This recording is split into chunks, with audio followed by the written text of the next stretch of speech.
ભારત મંડપમ ખાતે વિશ્વ પુસ્તક મેળો 2026નો ભવ્ય પ્રારંભ. કેન્દ્રીય મંત્રી ડોક્ટર જીતેન્દ્ર સિંહે મુલાકાત લઈ પુસ્તકોની ખરીદી કરી. નવી દિલ્હીના પ્રગતિ મેદાન સ્થિત ભારત મંડપમ ખાતે 53માં નવી દિલ્હી વિશ્વ પુસ્તક મેળા 2026નો ઉત્સાહપૂર્વક પ્રારંભ થયો છે. 10 થી 18 જાન્યુઆરી દરમિયાન યોજાનારા આ મેળાના બીજા દિવસે કેન્દ્રીય વિજ્ઞાન અને ટેકનોલોજી મંત્રી ડોક્ટર જીતેન્દ્ર સિંહે મુલાકાત લીધી હતી. પુસ્તક પ્રેમી એવા કેન્દ્રીય મંત્રીએ વિવિધ પેવેલિયનોમાં ફરીને લેખકો અને પ્રકાશકો સાથે સંવાદ કર્યો હતો.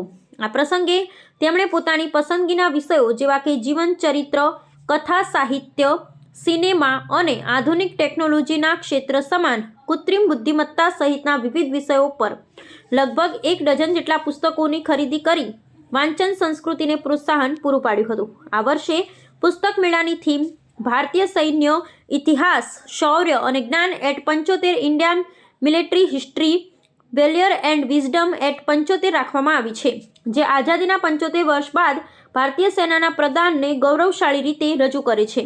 મેળામાં 35થી વધુ દેશોના 1000થી વધુ પ્રકાશકો સહભાગી થયા છે.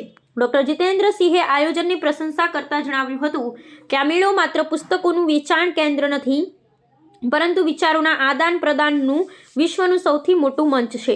ખાસ કરીને યુવા પેઢી જેન ઝેડને ડિજિટલ દુનિયામાંથી બહાર લાવી પુસ્તકો સાથે જોડાવા માટે આ વખતે પ્રવેશ સંપૂર્ણપણે નિઃશુલ્ક રાખવામાં આવ્યો છે, જે એક આવકારદાયક પગલું છે. મેળામાં આ વખતે કતારને અતિથિ દેશ અને સ્પેનને ફોકસ કન્ટ્રી તરીકે સ્થાન આપવામાં આવ્યું છે. પુસ્તક મેળામાં 1000થી વધુ વક્તાઓ અને 600થી વધુ સાહિત્યિક કાર્યક્રમોનું આયોજન કરવામાં આવ્યું છે. રાષ્ટ્રીય પુસ્તક ટ્રસ્ટ દ્વારા આયોજિત આ મેળામાં આર્ટિફિશિયલ ઇન્ટેલિજન્સ અને ડિજિટલ લાઇબ્રેરીના વિશેષ સ્ટોલ્સ પણ આકર્ષણનું કેન્દ્ર બન્યા છે. ડોક્ટર જીતેન્દ્ર સિંહની મુલાકાતથી સાહિત્ય જગતના લોકોમાં નવો ઉત્સાહ જોવા મળ્યો હતો અને તેમણે ભારપૂર્વક કહ્યું હતું કે વિકસિત ભારતના નિર્માણ માટે જ્ઞાન આધારિત સમાજનું નિર્માણ અત્યંત જરૂરી છે.